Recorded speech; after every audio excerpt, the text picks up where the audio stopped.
आम वाली चुड़ैल। ताजा ताजा मीठा मीठा आम, रस भरा आम, लो भाई मीठा मीठा आम खा लो। आम वाली की आवाज सुनकर वहाँ के लड़के लड़कियां, बच्चे बूढ़े सब के सब आम खाने के लिए दौड़ पड़े। बच्चों, आम लेने तो तुम आ गए, मगर आम के पैसे कहाँ से आएंगे? जाओ पहले अपने अपने घरों से आम के पैसे ले आओ, फिर खाना मीठे मीठे आम। मेरे घर में तो पैसे है नहीं आंटी। तो कोई बात नहीं मुन्ना, तुम तो बड़े ही प्यारे बच्चे हो, तुम्हें तो मैं मुफ्त में आम खिलाऊंगी। हाँ ले ले ले, खा ले। इस तरह आम बेचने वाली एक गांव से दूसरे गांव में जाकर आम बेचने जाती और फिर शाम को अपनी खाली टोकरी लेकर जंगल से गुजरती हुई एक खंडहर के पास पहुंचती। वहां खंडहर के बीचों बीच एक बड़ा ही सुंदर आम का पेड़ था। आम वाली जैसे ही वहां पहुंची, उसके पीछे पीछे आम खाने वाले सभी बच्चे भी उस खंडहर तक पहुंच गए। ऐ सुनो बच्चों, अब से तुम सारे के सारे मेरे साथ ही रहोगे यहाँ। देखो तो कितना बड़ा और कितना सुंदर आम का पेड़ है ये। जब तक मन करे तब तक यहाँ से तोड़ तोड़ कर आम खाना, कोई मना नहीं करेगा तुम्हें, है? हाँ आंटी, हम लोग आम खाने के लिए तो आपके साथ यहाँ तक आए हैं। और फिर वो बच्चे जैसे ही उस आम के पेड़ के करीब गए कि उस आम के पेड़ के इर्द गिर्द अपने आप ही एक घेरा बन गया, जिसमें वो बच्चे कैद होकर रह गए। वो आम वाली भी अब अपना रूप बदलने लगी। आम वाली से एक भयानक चुड़ैल बन गई। आंटी, आपको क्या हो गया? आप तो बड़ी भयानक लग रही हो। अरे बच्चों, तुम तो बड़े मासूम हो। बच्चे यहाँ पर आम खाने आते हैं और मैं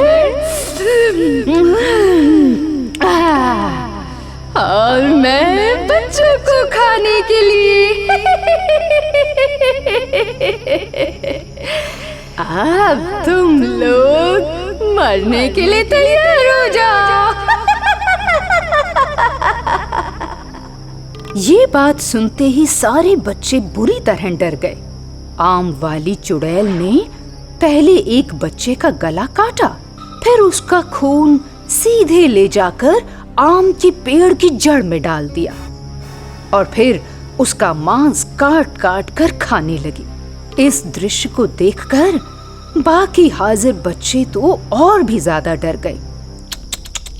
अरे अरे अरे अरे अरे, डरते क्यों? एक एक करके जब मैं तुम सबको मार के खा जाऊंगी ना, तब तुम सारे के सारे बच्चे भी इसी पेड़ की टहनियों पर लटक कर आम बन जाओगे। ये जो आम लटके हुए देख रहे हो ना, ये सारे मेरे द्वारा ही तो खाए हुए बच्चे हैं। हमें यहाँ से जाने दो, हमें हमारे घर पहुँचा दो, बस हमें हमारे घर पर जाना है।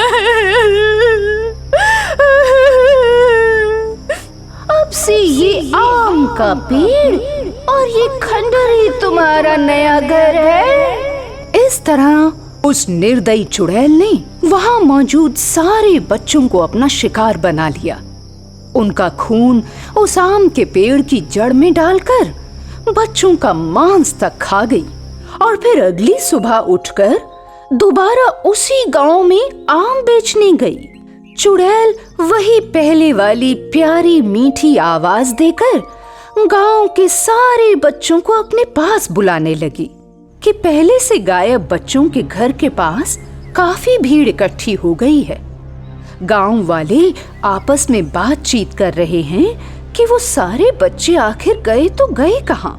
मैं जानती हूँ वो बच्चे कहाँ गए हैं। बच्चे मेरे पास मेरे घर में है, वहाँ बैठकर आम खा रहे हैं, मीठे मीठे ताजे ताजे आम।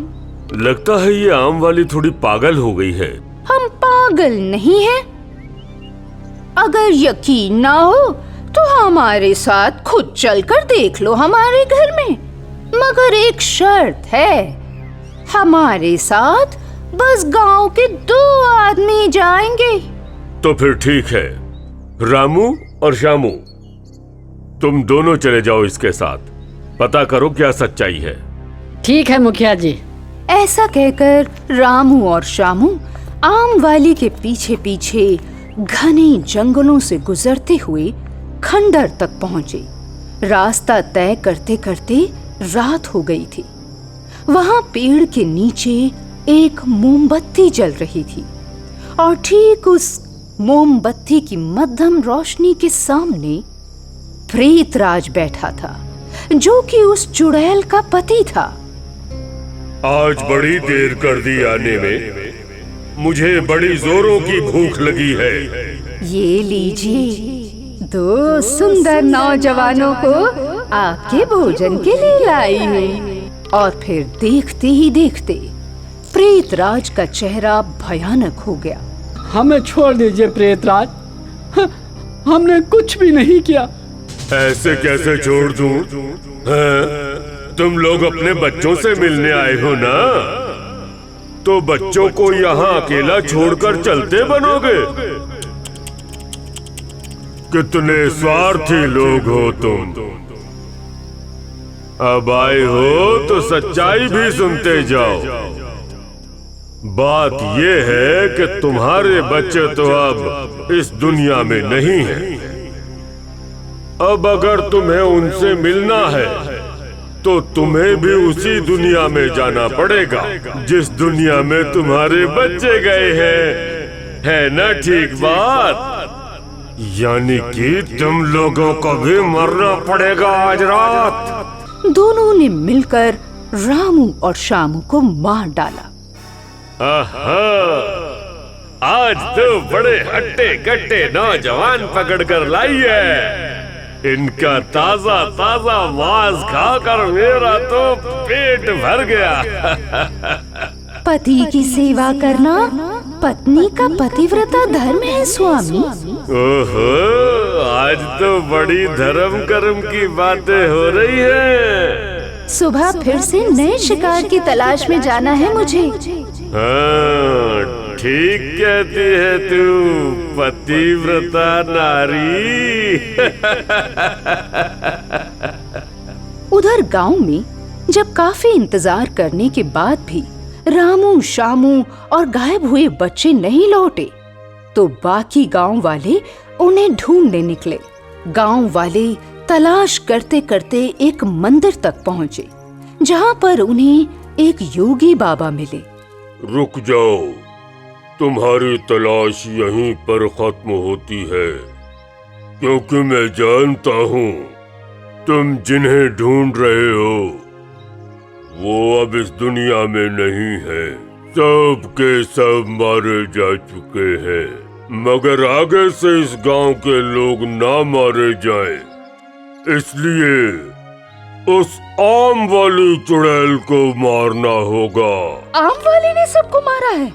वो आम वाली नहीं, एक चुड़ैल है, चुड़ैल, जो रात को बच्चों को अपने पीछे पीछे उस खंडहर तक ले जाती है। वहाँ एक आम का पेड़ है। तुम्हारे बच्चों को मारकर उनका खून आम के पेड़ की जड़ में डालकर नए आम उगाती है। और फिर उन्हीं आमों को तुम्हें बेचकर पैसे भी ठगती है तुमसे। ये आम वाली तुम लोगों को भारी नुकसान पहुंचाएगी भविष्य में। तो फिर बाबा आप ही बताइए हम लोग क्या करें? इसका कोई उपाय नहीं है क्या? उपाय तो है, केवल 2 लोग मेरे साथ उस खंडहर पर जाएंगे, फिर देखना मेरी मंत्र शक्ति का कमाल। चलो फिर। ऐसा कहकर उन योगी बाबा ने अपने साथ 2 लोगों को लिया और फौरन निकल पड़े खंडहर की ओर। फिर देखते ही देखते जब योगी बाबा खंडहर पहुंचे तो उस आम के पेड़ की जड़ में उन्होंने अपने साथ आए हुए व्यक्तियों को कमंडल का पानी डालने के लिए कहा। जैसे ही गांव वालों ने कमंडल का पानी उस पेड़ की जड़ में डाला कि पेड़ में आग लग गई। किसने पेड़ में आग लगाई? कौन है कमबख्त जो अपनी मौत को बुलाने आए हैं यहाँ? मैं हूँ। मैं अपने भाई की मौत का बदला लेने आया हूँ तुमसे।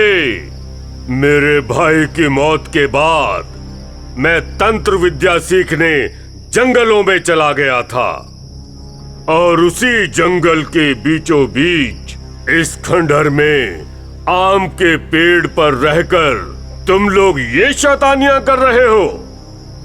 क्या तुम्हें भगवान का खौफ नहीं है? क्या तुम्हें दिव्य शक्तियों का खौफ नहीं है जो बेकसूर लोगों को मारकर नाश्ता बनाते हो? आज सब तुम्हारा हिसाब किताब होगा यहाँ। आज तुम दोनों मेरे मंत्र वाले पानी से बचकर नहीं जा पाओगे। मरने के लिए तैयार हो जाओ। जैसे ही योगी बाबा ने अपने कमंडल से वो मंत्र शक्ति वाला पानी उन दोनों पर छिड़का कि दोनों के दोनों उनसे माफी मांगने लगे।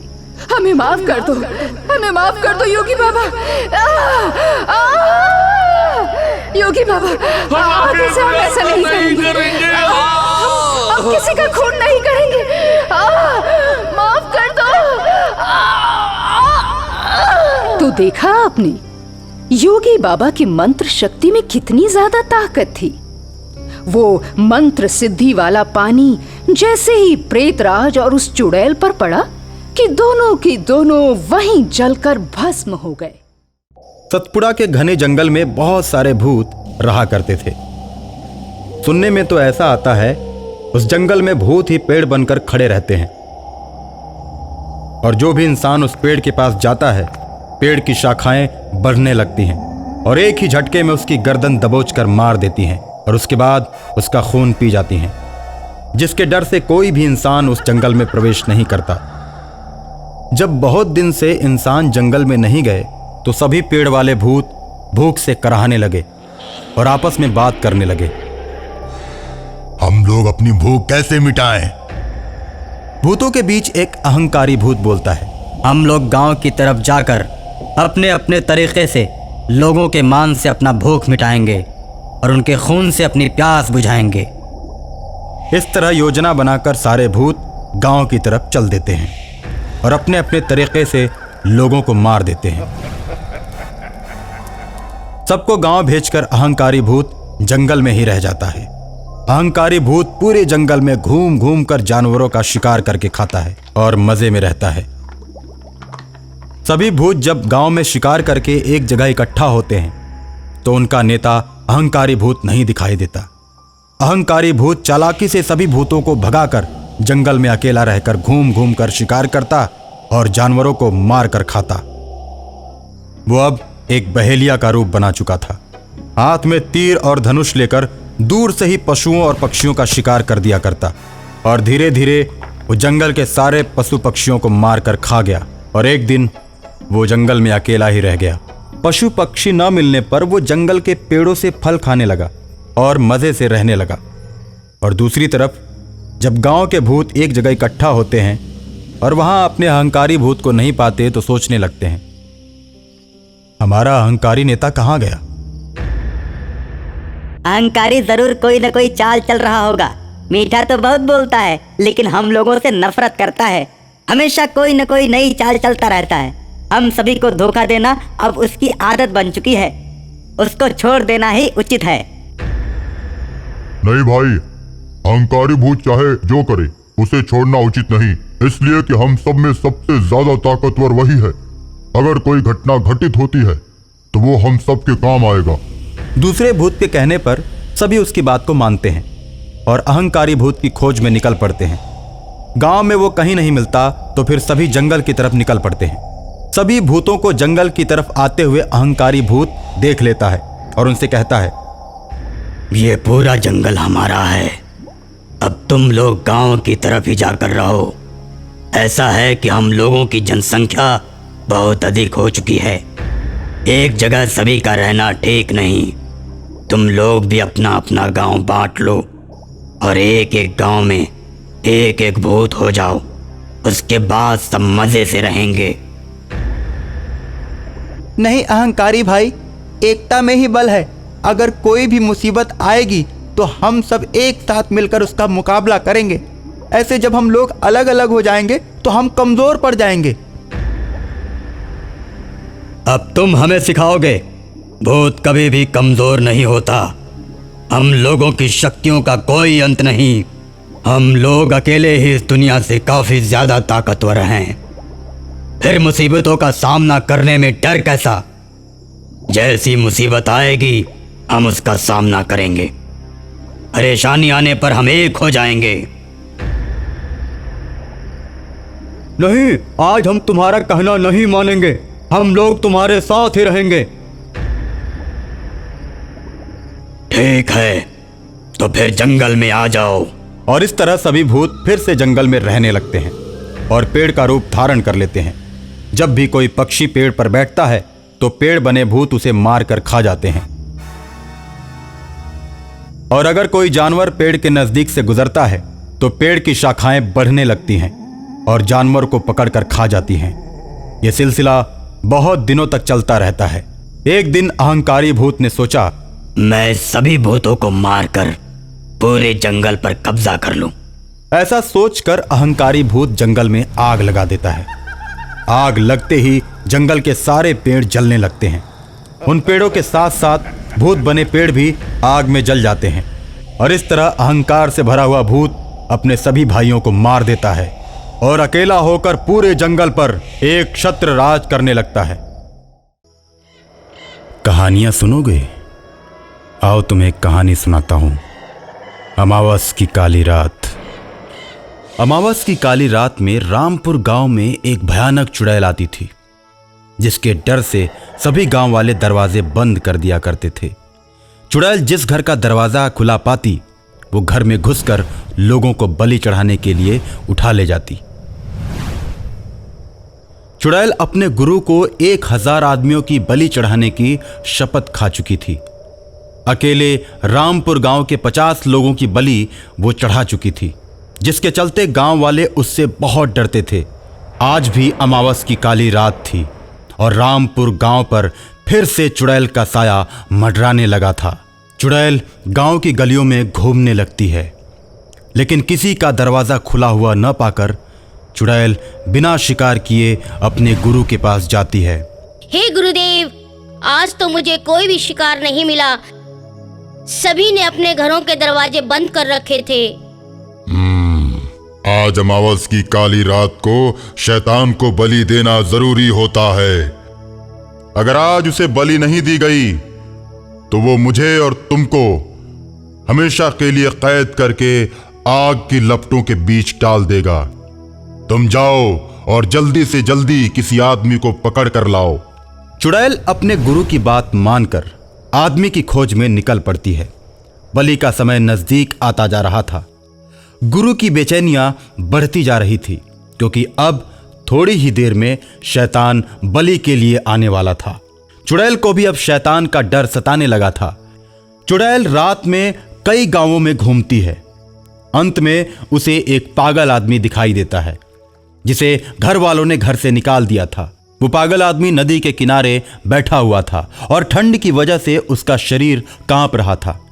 और वो जोर जोर से रो रहा था। चुड़ैल ने जब उसको देखा तो चुड़ैल की आंखों में चमक आ गई। उसने उस पागल आदमी को उठा लिया और उठाकर अपने गुरु के पास लेकर चली गई।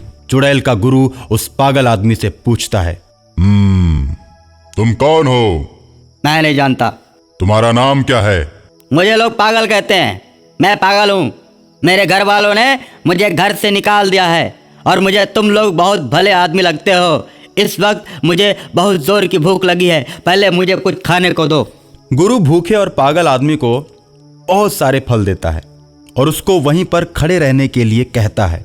उसके बाद उस पागल आदमी को खंबे में रस्सियों से बांध देता है। मैंने कौन सा अपराध किया है जो तुम लोग मुझे खंबे से बांध रहे हो?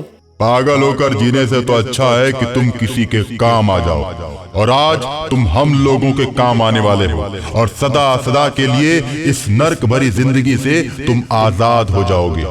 मैं तो ये नहीं जानता कि तुम कौन हो, लेकिन जैसे भी हो तुम गांव वालों से भी बदमाश हो। उन लोगों ने कम से कम मुझे बाहर स्वतंत्रता पूर्वक घूमने फिरने के लिए तो छोड़ दिया था, लेकिन तुमने तो आज मुझे बांध ही दिया। अब तो मुझे और भी दिक्कत होने लगी है। मेरा बंधन खोलकर मुझे अभी आज़ाद कर दो, नहीं तो मैं तुम सबको मार दूंगा। मैं पागल हूँ, पागल है, पागल हूँ। हे, मेरे गुरुजी से इस तरह बात करने की तेरी हिम्मत कैसे हुई? दुष्ट, मैं तेरा खून पी जाऊंगी।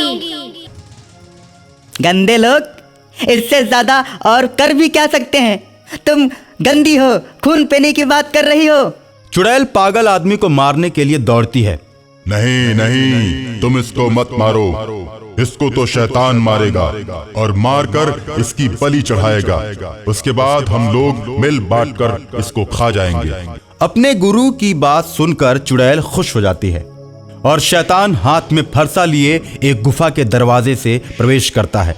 गुरु और चुड़ैल के सामने आता है और पूछता है, मेरा शिकार कहाँ है? उसे मेरे हवाले कर दो। चुड़ैल पागल को खोलकर शैतान के सामने लाती है। शैतान एक ही बार में उस पागल को मार देता है और तीनों मिलकर अमावस की काली रात में शैतानी प्रसाद खाना शुरू कर देते हैं। आज तो मजा ही आ गया। शैतान भाई, आजकल आदमी नहीं मिल रहे। अमावस की काली रात में बलि चढ़ाने के लिए मैं इस पगले को नदी के किनारे से पकड़ के ले आई हूँ। जरूरी नहीं कि बलि मानव की ही हो। मैं बकरी, भेड़, किसी भी जंतु की बलि लेने के लिए तैयार हूँ। पास के गांव वाले बहुत ही चालाक होते जा रहे हैं। ये जानते हैं कि दरवाजा बंद करने के बाद चुड़ैल घर के अंदर नहीं आ सकती, और अक्सर ही ये लोग अमावस्या की रात को अपने घर का दरवाजा बंद कर लेते हैं। ठीक है, ये लोग अब अपना बच्चा खुद ही यहाँ पर पहुँचाएंगे। मैं ऐसा उपाय कर देता हूँ। ऐसा कहकर अगली सुबह शैतान गांव की तरफ चल देता है। शैतान दिन में ही गांव में प्रवेश कर जाता है। गांव वाले शैतान को दिन में देखकर उसे घेरना शुरू कर देते हैं। दूर से ही रस्सियां फेंक कर उसे बांध देते हैं और बांधकर उसे गांव की चौपाल पर लाते हैं। मुखिया गांव के चौपाल पर उसे लोहे की जंजीर में बांधकर पेड़ से उल्टा लटका देता है। उसके बाद शैतान अपने आप को उल्टा लटका पाकर जोर जोर से चिल्लाने लगता है। लोग शैतान को आग लगा देते हैं। शैतान चिल्लाने लगता है। शैतान की आवाज चुड़ैल के कानों तक पहुंचती है। चुड़ैल तुरंत शैतान की मदद के लिए चल देती है और जैसे ही गांव के अंदर पहुंचती है, सारे गांव वाले अपने हाथों में लोहे की जंजीर लेकर तैयार बैठे हैं। चुड़ैल आसमान में उड़ते हुए आ रही है और शैतान को पेड़ पर जलते हुए लटका पाकर गांव वालों से बोलती है, तुम लोगों ने शैतान को बांधकर बहुत बड़ी गलती की है, और बड़ी गलती की है तो उसकी कीमत भी बड़ी ही चुकानी पड़ेगी। मैं तो कहती हूँ कि इस शैतान को अभी आजाद कर दो, नहीं तो गांव का कोई भी इंसान बचने नहीं पाएगा। एक एक करके सारे मारे जाओगे। तुम लोग नहीं जानते हो कि इस गलती का क्या अंजाम होगा। अब हम तेरी बातों से नहीं डरने वाले चुड़ैल। तूने भी हमें बहुत ज्यादा सताया है। तू नीचे तो आके देख, तेरा भी अब हम यही हाल करने वाले हैं। अब हम तुम्हारी धमकियों से डरने वाले नहीं। तुम लोग शैतानी आत्माओं के बारे में नहीं जानते हो। तुम शैतान को आग से कितना भी जला दो, लेकिन वो जलने वाला नहीं है। वो जब चाहे तुम्हारे बंधन को तोड़कर आजाद हो सकता है। अच्छा, अगर ऐसी बात है तो तू भी नीचे उतर के देख ले। गांव वालों के ऐसा कहने पर चुड़ैल गुस्से से आग बबूला हो जाती है और नीचे उतरने लगती है। और जब चुड़ैल नीचे उतर जाती है तो सभी गांव वाले उसके ऊपर जंजीर फेंककर उसे बांध देते हैं। अपने आप को बंधा हुआ पाकर चुड़ैल जोर जोर से चिल्लाने लगती है। उसके बाद गांव वाले देर न करते हुए चुड़ैल को भी आग के हवाले कर देते हैं। एक दिन एक गांव में भूत आता है। देखता है कि सभी गांव वाले बहुत गरीब हैं। किसी किसी के यहां तो शाम का खाना भी नहीं रहता। बच्चे भूखे पेट सोते हैं। भूखे पेट सोते हुए बच्चों को देखकर भूत को उन बच्चों पर दया आ जाती है। वो सोचता है क्यों ना मैं इनकी परेशानी को दूर कर दूं। हो सकता है अच्छे कर्म करने से मुझे भी भूत के जीवन से मुक्ति मिल जाए। ये सोचकर भूत हवा में उड़ने लगता है और गांव में पैसों की बारिश शुरू करने लगता है। गांव में पैसे बरसते हुए देखकर गांव के सभी लोग खुश हो जाते हैं और पैसे लूटने लगते हैं। गांव वाले बहुत सारा पैसा लूटते हैं। गांव वालों के घरों के छत पर भी पैसे ही पैसे होते हैं, आंगन में भी पैसे होते हैं। भूत पूरे गांव को अमीर बना देता है। गांव सुखी हो जाता है।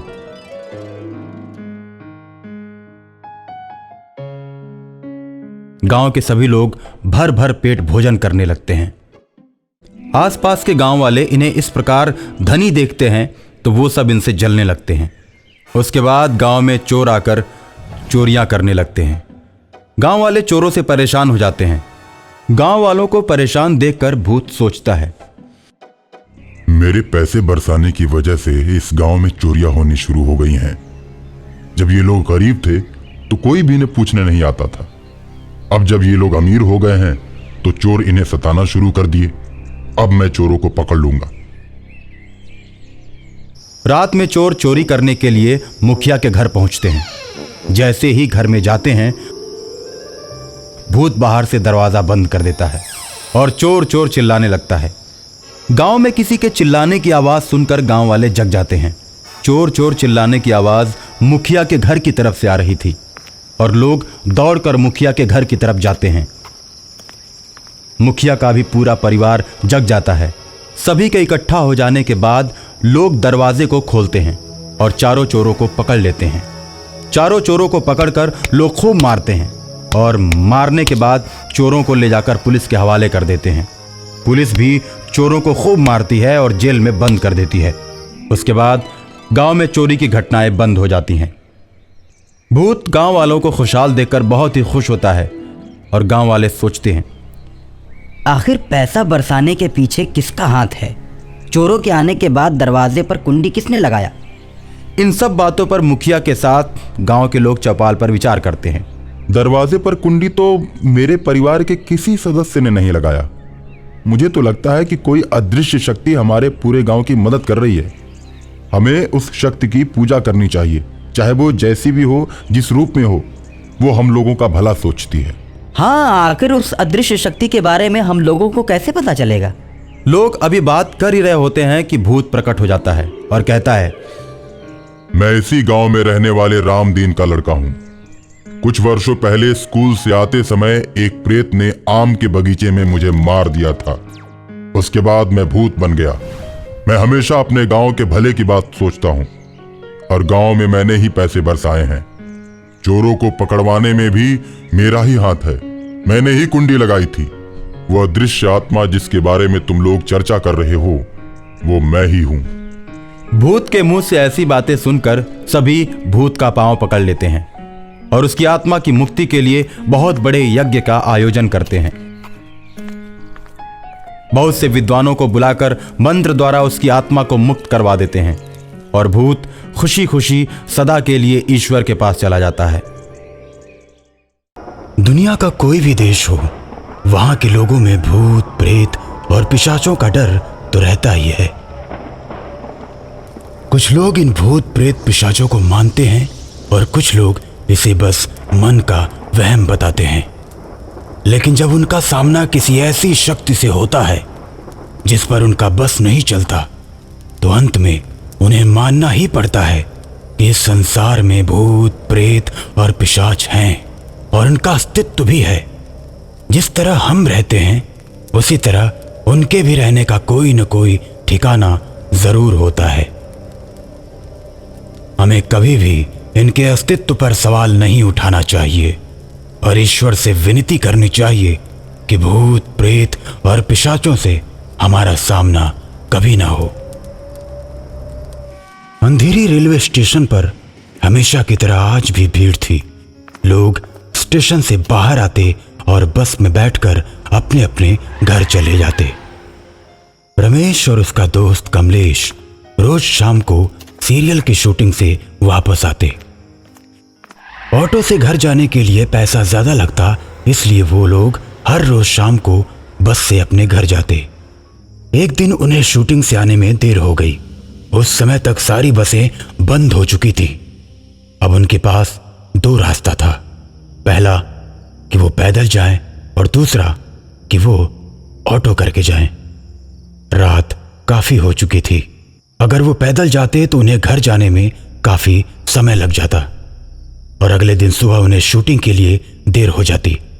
इसलिए उन दोनों ने ऑटो से जाने का फैसला किया। लेकिन जब वो ऑटो स्टैंड गए तो वहां कोई ऑटो वाला नहीं दिख रहा था। पास खड़े एक आदमी से पूछने पर पता चला कि आज ऑटो ड्राइवरों का स्ट्राइक है। यार ये क्या तमाशा है? ऑटो स्ट्राइक का मतलब ये थोड़ी है कि एक भी ऑटो ना चलाओ। हमारे जैसा आदमी तो परेशान ही हो जाएगा। इन लोगों को ऐसा नहीं करना चाहिए। यार कितने दिनों बाद तो आज हम ऑटो में बैठने वाले थे और आज ही ऑटो नहीं चल रहा। तभी उन्हें एक ऑटो वाला आता हुआ दिखाई देता है और वो उसे रोकता है। अरे भैया, अरे सुनो सुनो सुनो, महाडा 4 बंगला चलोगे क्या?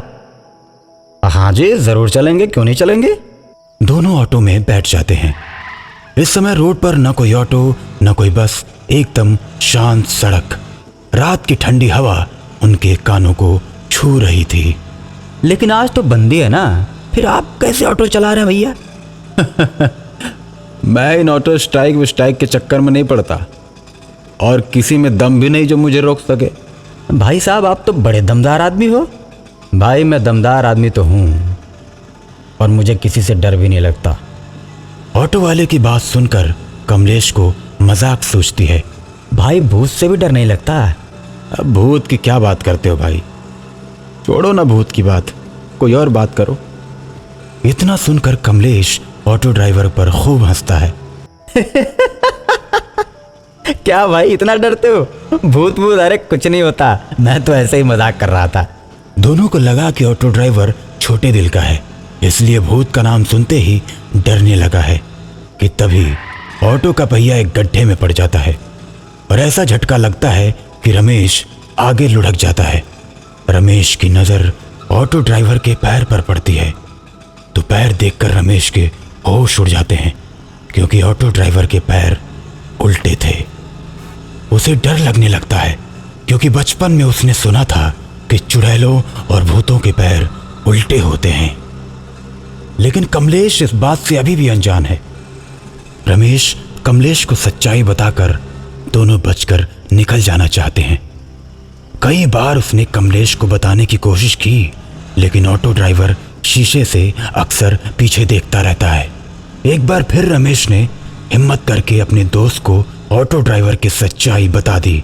सच्चाई जानकर कमलेश डर जाता है और कांपने लगता है। क्या हुआ भाई साहब, कोई दिक्कत है क्या? नहीं भाई साहब कोई दिक्कत नहीं है, थोड़ा 2 मिनट के लिए ऑटो रोकेंगे?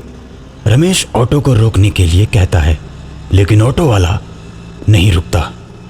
रमेश के कई बार कहने के बाद भी ऑटो ड्राइवर ऑटो नहीं रोकता। अब दोनों को और भी ज्यादा डर लगने लगता है।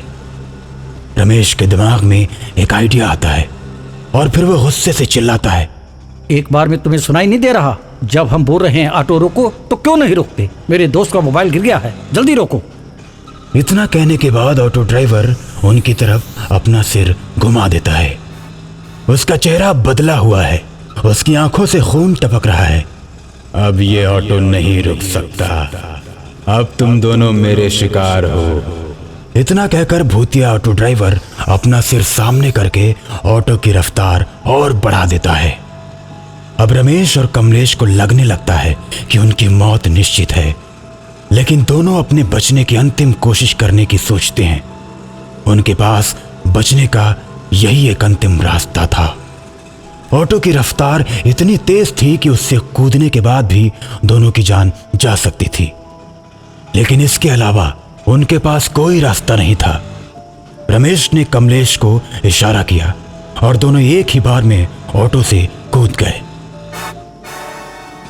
रोड पर फिसलकर दोनों के हाथ पैरों से खून निकलने लगे। दोनों को लगा कि अब ऑटो नहीं रुकेगा और हम बच गए, लेकिन कुछ दूर जाकर ऑटो रुक जाता है और वापस मुड़ने लगता है।